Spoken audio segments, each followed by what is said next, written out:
I want to start today by putting you in a very specific place. Okay. I want you to imagine the heat first, that oppressive, wet, heavy blanket of Middle Eastern humidity. You're standing on the deck of a supertanker, and this thing, it's the size of the Empire State Building, laid on its side, just floating in the water. And you're moving through a corridor of water that is, it's shockingly narrow given how important it is to the entire world. Right. We're in the Strait of Hormuz. Yeah. And when you look at a map, it looks like a decent-sized gap between the Arabian Peninsula and Iran. It's deceptive on a flat map. It's completely deceptive. You got to look at the nautical charts, the actual usable lanes for these massive ships. The deep water channels. Yeah, they're only 2 miles wide in each direction. 2 miles. That is nothing in maritime terms. It's a rounding error. It's basically a driveway, a global driveway. And right now, that driveway is absolutely gridlocked. Yeah. You have these slow, lumbering oil tankers carrying, something like 20% of the world oil supply. It's roughly 20 to 30% of the world's LNG and oil transit through that specific choke point every single day. Every single day. Okay, so you have the lifeblood of the global economy moving at maybe 10 knots. If they're lucky. And then woven in between them, you have this chaotic mix of military hardware. You've got American destroyers, you've got Iranian speedboats zipping around like mosquitoes. Look, as we'll get into, like bees. Like bees, exactly. You have commercial container ships, fishing dhows, and then overhead you've got everything from surveillance drones to fighter jets just screaming by. It is a claustrophobic, high-stakes environment. And usually when we talk about the Strait of Hormuz in the news, we hear about the event. The singular incident. Right. A tanker was seized. A drone was shot down. We see the headline. We worry about gas prices for maybe a day, and then, we move on. But today we're doing something different. We have a stack of sources here. Military analysis, strategic reports, tactical assessments, and we aren't just looking at the news. We're looking at the mechanics of what is happening in that water right now. We're looking under the hood. We want to understand the anatomy of a spark. That is the perfect way to frame it, because the danger in the Strait right now isn't necessarily that someone wakes up in Washington or Tehran and decides, today is the day we start World War III. It's not the grand strategy board game. No, that is rarely how these things happen. The danger is the chaos of proximity. It's about what happens when you cram F-16s, A-10 Warthogs, nervous 20-year-old sailors, and aggressive paramilitary speedboats into that 2-mile-wide lane. It's a recipe for something to go wrong. We're going to look at how a situation moves from posturing, just, flexing your muscles, to actual open conflict. And the vocabulary in these reports is just fascinating. It's not dry military speak. Yeah. It's vivid. We're going to be talking about sitting ducks, swarms of bees, hammers, and buckets under leaks. I know, it's great. It sounds like a hardware store exploded, but these are the metaphors that describe a geopolitical nightmare. They really are. And I think by the end of this, you, the listener, are going to understand that this isn't just about military maneuvering. It's a case study in brinkmanship and miscalculation. And it affects everything. Everything from the geopolitical stability of the Middle East to the price of the plastic in your smartphone. It's all connected back to that narrow strip of water. So let's dive in. I want to start with that core concept you just mentioned, miscalculation. The sources keep coming back to this word. It feels like the biggest ghost haunting the region. But in this context, what does miscalculation actually look like? Well, it's really important to clarify what it's not. Okay. It's not a math error. It's not someone punching the wrong coordinates into a GPS. In the context of the Strait, miscalculation is a failure of communication and interpretation. A human error. A human error on a massive scale. It's the risk of one side, say, the United States, completely misinterpreting the signaling of the other side, or of course, vice versa. Signaling is a huge part of this, right? Because nations don't usually text each other saying, I'm angry. They do things with ships and planes. Exactly. It's a high-stakes game of charades, but with billion-dollar hardware. So if the U.S. flies a B-52 bomber near Iranian airspace, they are sending a signal. A very loud, very big signal. A very loud signal. The intended message is, we are watching you. We have immense power. Do not try anything. That is the message of deterrence. But messages can get garbled. They get garbled all the time. The danger of miscalculation is that Iran looks at that B-52 and doesn't see deterrence. They see preparation for an imminent attack. They see the first step of an air campaign. And if you believe you're about to be attacked, your logical response, strategically speaking, might be to strike first while you still can. to preempt the attack you think is coming. So the move intended to prevent a war actually becomes the trigger for one. Precisely. That is the classic miscalculation spiral. And in a place as crowded as the Strait of Hormuz, the room for error is, it's effectively zero. There's no buffer zone. None. And the sources highlight this difference between a planned offensive, which is actually very rare in modern history, and an accidental skirmish that just spirals out of control.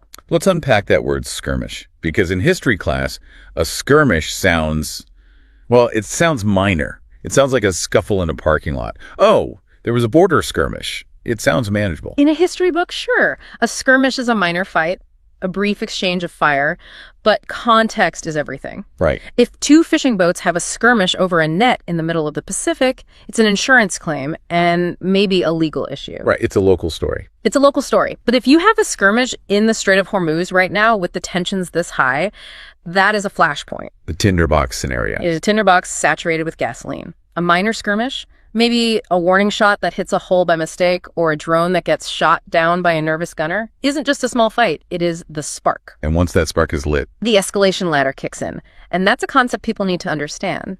The escalation ladder. That's the idea that once A happens, B must happen, then C must happen.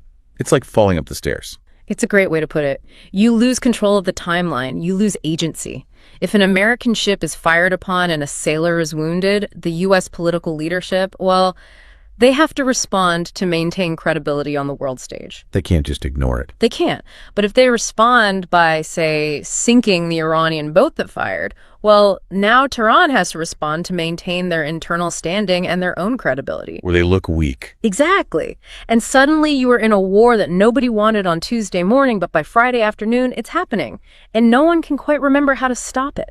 I think we need to visualize this flashpoint environment a bit more, just to drive it home. We aren't talking about two armies lined up in a desert with miles of space between them. No, and that's the unique danger of the maritime domain here. You have commercial traffic everywhere. So it's not just a battlefield, it's a highway. It's a crowded highway with no traffic cops. Imagine you are a U.S. Navy captain on the bridge of a destroyer. You are tracking 50, maybe 100 different contacts on your radar at any given time. Okay. Most are oil tankers, some are fishing dhows, some are pleasure craft, but mixed in there, looking almost identical on a radar screen, are Iranian fast attack craft. And they don't always broadcast their transponders. They don't follow the rules of the road. So a blip on the radar could be a fisherman going home for dinner, or it could be a boat packed with explosives on a suicide run. Exactly. And you have seconds to decide which it is. That is the breeding ground for miscalculation. Everyone is tense. Everyone has their finger hovering over the trigger.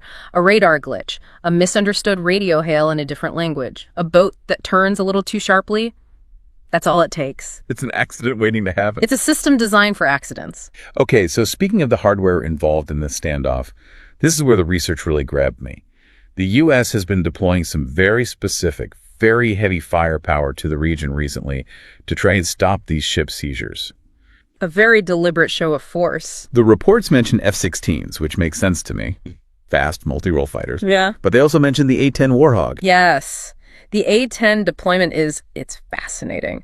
And it has sparked a lot of debate among defense analysts. Okay, for anyone who hasn't spent hours watching military videos on YouTube, we need to explain the A-10. This is a legendary plane. It's the tank killer. It is. It's a flying gun. It's literally built around that massive GAU-8 Avenger cannon. It goes BERT. The sound is iconic. So designed to fly low and slow and just shred columns of Soviet tanks in the Cold War. It's a beast. It's heavily armored. The pilot sits in what they call a titanium bathtub. Right, to protect from ground fire. So sending it to the Gulf sounds like a massive flex, right? Like, don't mess with us, we brought the monster. That is certainly the signal the U.S. intends to send. It's a visual deterrent. It's scary looking. It has a fearsome reputation. But if you look at the technical reality, there is a serious argument that this is a hardware mismatch. Mismatch? Well, the sources refer to what they call the sitting duck theory. A sitting duck. Okay, that's an idiom we all know, an easy target. Yeah. But how can a plane that is essentially a flying tank be a sitting duck? Because of the environment and the threat profile. The A-10 was designed for a specific war, fighting columns of tanks in Europe with total air superiority overhead and against an enemy with, relatively basic anti-air. A specialist. A specialist. And its specialty requires it to be slow. very slow compared to modern jets. It lacks the advanced radar and sensor suites that an F-35 or an F-22 has. It relies on the pilot looking out the window, essentially. So it has to fly low to be effective. It has to get close to the target. It has to fly low and slow. And in the Strait of Hormuz, who are you fighting? You aren't fighting tanks in an open field. You are fighting the Iranian Revolutionary Guard Corps Navy, the IRGCN. Yeah. And they have spent the last 20 years studying American air power and figuring out how to kill it, specifically in their home turf. They aren't just sitting there with rifles. No, they have developed specific anti-access area denial weapons. The sources mention things like the 358 missile. It's this weird jet-powered loitering missile. Loitering, what does that mean? It means it doesn't just fly straight at a target. It can be launched into an area and it will just circle, almost like a predator, hunting for targets of opportunity. Like a hawk. Exactly. And it's designed specifically to hunt slow-moving aircraft and helicopters. It's a predator designed specifically for things that fly low and slow, like the A-10. Oh, so by sending the A-10, we're putting a slow, loud target right into the sweet spot of the enemy's very specialized defenses. That is the criticism. You're taking an asset that is beloved, high profile, and frankly old, and putting it in a threat environment it wasn't really designed for. And this connects directly back to that escalation risk we talked about. The so what of the situation. Why does it matter if one type of plane is vulnerable? Think about it. If an F-16 flies over at 30,000 feet at supersonic speed, it's very hard to touch. But if an A-10 is flying at 2,000 feet to scare off a speedboat... It's right there. It's right there. And an Iranian militiaman with a modern shoulder-fired missile gets a lucky shot. And brings down an American pilot. Imagine the footage. An American pilot captured, or worse, killed, wreckage of a legendary U.S. plane floating in the Gulf all over the international news. The situation instantly shifts. You can't just write a strongly worded letter to the UN at that point. No. The political pressure in Washington to respond and respond forcefully would be overwhelming. You move instantly from posturing to open conflict. The psychological impact of losing a high-profile asset like that acts as an accelerant. It forces the U.S. hand in a way that, say, a drone being shot down doesn't. It's personal. There's a pilot. There's a pilot. And there's a legend. It seems like such a gamble. You're betting that the other side is more intimidated by the plane's reputation than they are tempted by the target it presents? That is the perfect way to put it. Are they scared of the gun or are they drooling at the target? And that gamble is the very definition of brinkmanship. I love that word. It sounds cinematic. Brinkmanship. But it's actually a terrifying concept when you apply it to real life with real consequences. It comes from the word brink, meaning the edge, the precipice, the cliff. The definition is really about pushing a dangerous situation to the absolute limit of safety, to the brink of disaster, in order to force your opponent to back down. It's often compared to high-stakes poker, right? You keep raising the bet, hoping the other guy folds. It is, but I actually think the game of chicken is the better analogy here. Like the two cars driving at each other. Exactly. Two drivers heading toward a head-on collision. The winner is the one who swerves last. The loser, the one who looks weak, is the one who swerves first. But the unspoken part is that if neither of you swerves... both of you die. Right. And here's the problem with playing chicken in geopolitics. It assumes the other driver sees you clearly. It assumes the other driver is rational and values their life the same way you do. And it assumes the brakes work. And in the Strait of Hormuz, the windshield is dirty, you're not sure if the guy in the other car is paying attention, and the brakes are cut. Pretty much. The U.S. raises the bet by sending these A-10s and F-16s. They are speeding up the car. Iran raises the bet by seizing tankers or harassing U.S. ships. They are speeding up their car. Both sides are bluffing, or at least signaling that they are willing to crash, waiting for the other side to swerve. But if no one swerves? The crash is catastrophic, and what complicates this game of chicken is that the cars aren't the same. They're not even in the same class. This brings us to the concept of asymmetric warfare. Asymmetric, meaning the two sides don't mirror each other. They're not fighting the same way. Correct. It defines warfare that is not force on force. If the U.S. and the Soviet Union had fought in World War II or a theoretical World War III in Europe, that would have been largely symmetric tanks versus tanks, destroyers versus destroyers. A heavyweight boxing match. Exactly. But in the Strait of Hormuz, the U.S. brings the hammer. The hammer being the aircraft carriers, the destroyers, the heavy bombers, the multi-billion-dollar platforms. Massive, expensive, high-tech platforms designed to destroy other modern militaries. And Iran. Iran brings the swarm of bees. I really like that analogy from the source material, the hammer and the bees, because it immediately captures the frustration of the big guy. It's incredibly frustrating, and it's a deliberate strategy. The Iranian naval doctrine, specifically the IRGC Navy, is built entirely around this concept. They use small, fast speedboats. We're talking about boats that are essentially souped-up racing boats with machine guns and rocket launchers bolted on. Things that cost a tiny fraction of what a U.S. destroyer costs. A tiny fraction. They also use sea mines. They use cheap, off-the-shelf drones that you could almost buy online. So you have a $2 billion destroyer, one of the most advanced warships ever built, facing off against a $50,000 speedboat. Right. And the problem is, it's really, really hard to hit a bee with a hammer. You can swing that hammer all day, but the swarm just keeps moving. You just get tired. And the swarm has a tactical advantage in the narrow, cluttered waters of the strait. They can hide in the radar clutter of the coastline. They can blend in with commercial fishing traffic. They can look like just another blip on the screen. Until they don't. They can emerge from that clutter, strike, and disappear before the hammer can even wind up for a proper swing. This mismatch creates profound unpredictability. The U.S. is designed to win big, decisive battles. Iran is designed to harass, disrupt, and make the environment too costly and too dangerous to operate in. And that asymmetry, that fundamental difference in style, it makes the miscalculation we talked about at the beginning even more likely, doesn't it? Absolutely, because the rules of engagement, the ROE, are so much harder to apply against a swarm than against another hammer. Let's get into that, the human factor. Because we talk about ships and planes as if they're chess pieces, but there are people inside them. You mentioned the 20-year-olds earlier. We have to remember that. At the tip of the spear, these decisions are being made by young men and women under extreme, unimaginable duress. So let's unpack ROV, rules of engagement. What does that actually look like for the pilot in the A-10 or the gunner on the deck of a ship? ROE are the strict definitions of when a soldier or pilot is allowed to open fire. They are the legal and strategic guardrails designed to prevent accidental wars. The rule book. It's the rule book. In a declared war like World War II, the ROE is usually simple. If you see the enemy, you are authorized to shoot the enemy. But we are not at war with Iran. No. We are in what the strategists call the gray zone. It's not peace, but it's not war. It's this murky in-between states. So the ROE is incredibly restrictive. So what might it say? It might say something like, do not fire unless fired upon, or the really tricky one, do not fire unless the target shows hostile intent. Hostile intent. Yeah. That sounds incredibly subjective. It is the most dangerous phrase in the military dictionary. I mean, how do you define intent? If a guy runs at me with a knife, that's clearly hostile intent, but what if a boat just drives really fast at my much bigger boat? Let's play that scenario out. You are a gunner on a U.S. destroyer. It's 110 degrees. The sun glare off the water is blinding.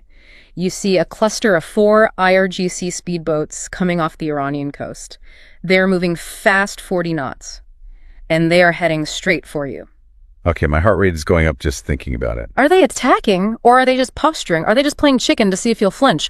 Or is one of them a suicide boat packed with C4 explosives like the USS Cole attack? And I don't know. I can't know. And I have. What? Seconds to decide. Maybe 10 seconds before they're inside your minimum engagement distance. 10 seconds. Your ROE says you can shoot if they show hostile intent. But if you shoot, and it turns out they were just aggressive fishermen or just trying to annoy you, you have just started an international incident. You might have just started a war. You will probably be court-martialed. But if I don't shoot... And it is a suicide boat. Your ship has a hole in the side and your friends are dead. That is a terrifying amount of pressure to put on one person. And the sources tell us that the IRGC knows this. They understand the American ROE better than some Americans do. They weaponize the ambiguity. They use our rules against us. They exploit the U.S. sailor's hesitation. They will charge a ship, turn away at the very last second, and you can see them on camera, basically laughing.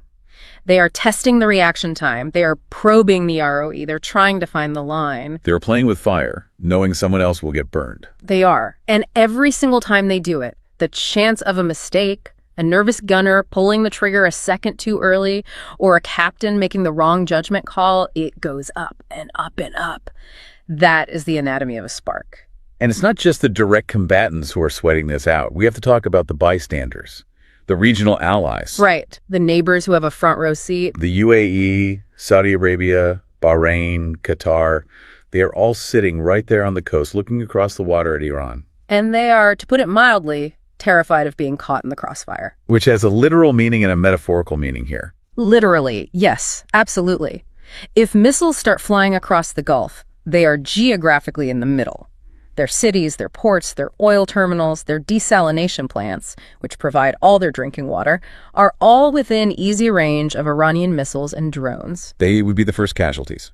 Instantly, but metaphorically, it's even more complicated for them. How so? It is, because they are U.S. allies. They host U.S. bases, but they also have to live next to Iran forever. They can't just sail away like an American aircraft carrier can. They are stuck there. So they are caught in this incredibly awkward diplomatic dance. Exactly. They want the U.S. protection. They want the hammer nearby to keep them safe from Iranian aggression. But they also don't want the U.S. to actually use the hammer because they know their backyard will be the battlefield. They suffer the consequences of dispute between Washington and Tehran, even if they aren't the ones pulling the trigger. That's it. It's like living in an apartment between two guys who absolutely hate each other and both own shotguns. You want the police to be there to keep an eye on things, but you really, really don't want a shootout to start in the hallway. That is a perfect analogy. Yeah. And if that shootout happens, then we need to talk about the fallout. Fallout, and that's a heavy word. It is. It has that nuclear connotation. It does. The origin is nuclear, the radioactive dust that poisons everything after the blast. But here we are talking about economic and strategic fallout that would be just as toxic in its own way. So let's assume the worst happens. A skirmish escalates. A U.S. plane is shot down, a ship is sunk. The Strait of Hormuz is effectively closed for business. What happens next? The sources describe a massive instantaneous ripple effect. And we're not just talking about gas prices going up a few cents at the pump. No. That's the first thing people think of, but it's the tip of the iceberg. We need to look deeper into the mechanics of global trade. It starts with a really boring word: insurance. Insurance. That sounds, well, it sounds boring, but I have a feeling it's not. It's the secret lever that stops the world. Every commercial ship, every supertanker, every container ship needs insurance to sail. It's a specific kind called war risk insurance. Okay.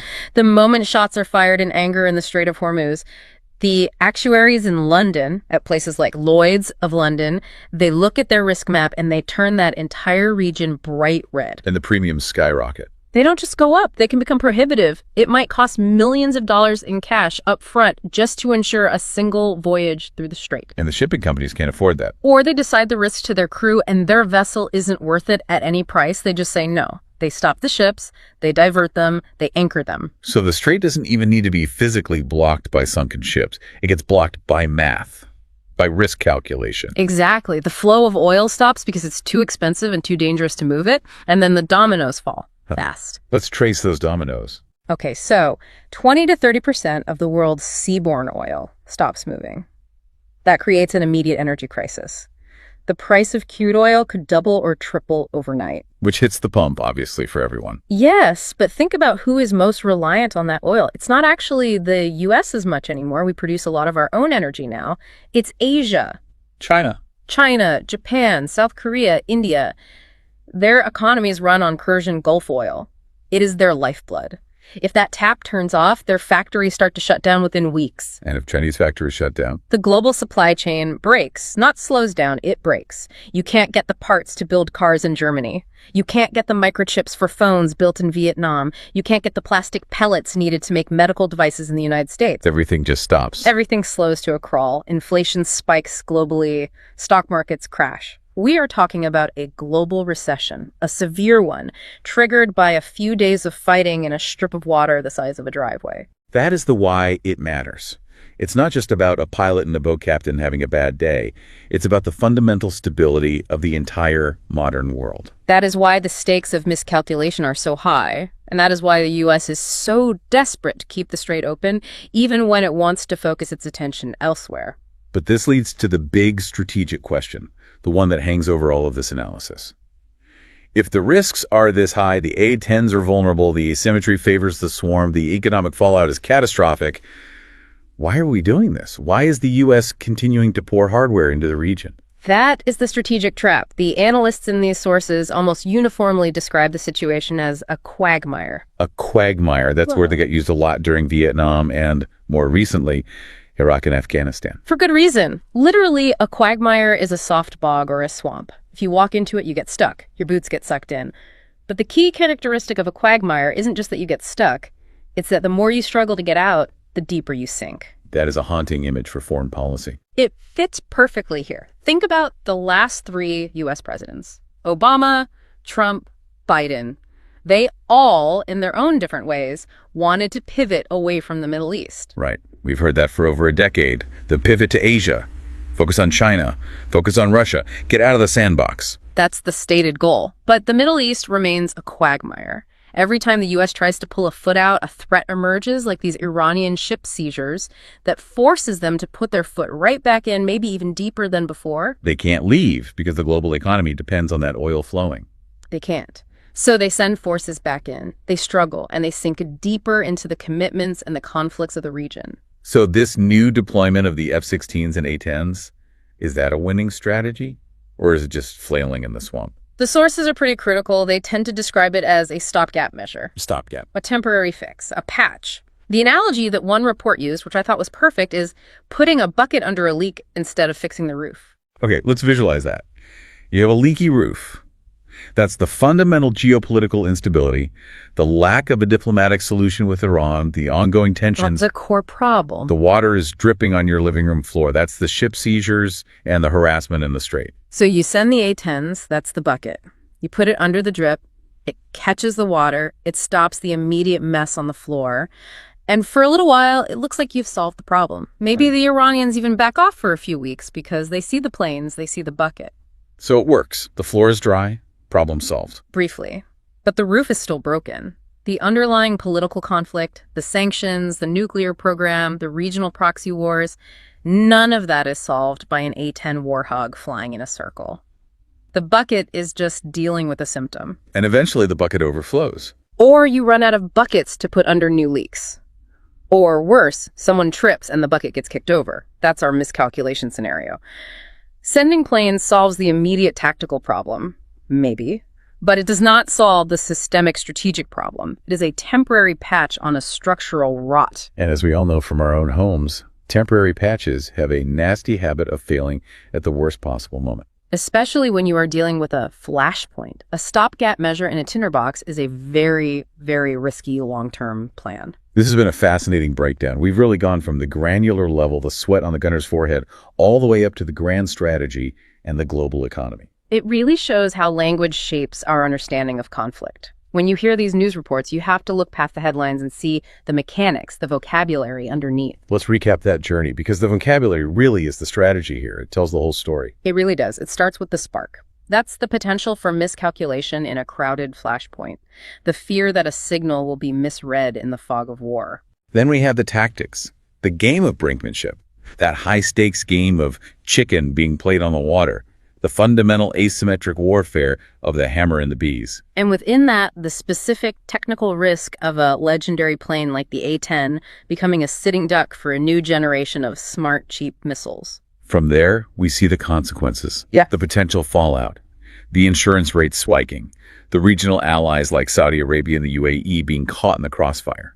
And that economic ripple effect that could crash markets in Asia and Europe. And finally, that brings us to the strategic reality, the big picture. We are stuck in a quagmire, a problem we can't seem to solve, and so we keep using stopgap measures, these buckets, to try and hold it all together while we dream of leaving. It's a sobering picture, but it clarifies why this small, narrow strip of water matters so much to everyone on the planet, whether they realize it or not. Absolutely. So here's the takeaway for you, the listener. The next time you see a notification on your phone about a minor skirmish in the Gulf or a tense encounter at sea, don't just scroll past. Right. Don't think of it as just noise from a faraway place. Visualize the swarm of bees. Visualize the hammer swinging and trying to connect. Understand that the brink isn't a metaphor. It's a physical line on the water that pilots and captains are patrolling every single day. And ask yourself this final question. We talked about the bucket under the leak. It's doing its job for now. The floor is mostly dry.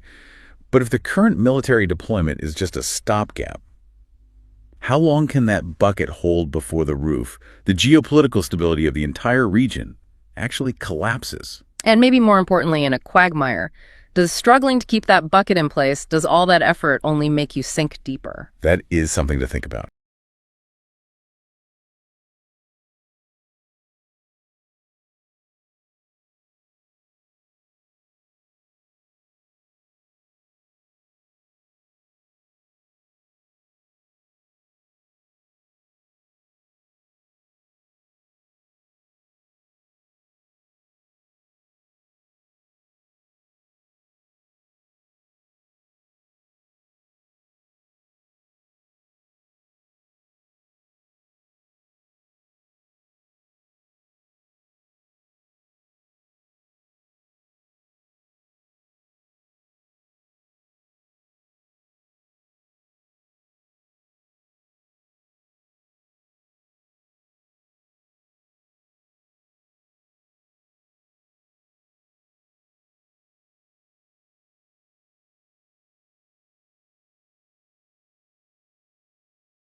It's been a pleasure. Stay curious. We'll see you on the next one.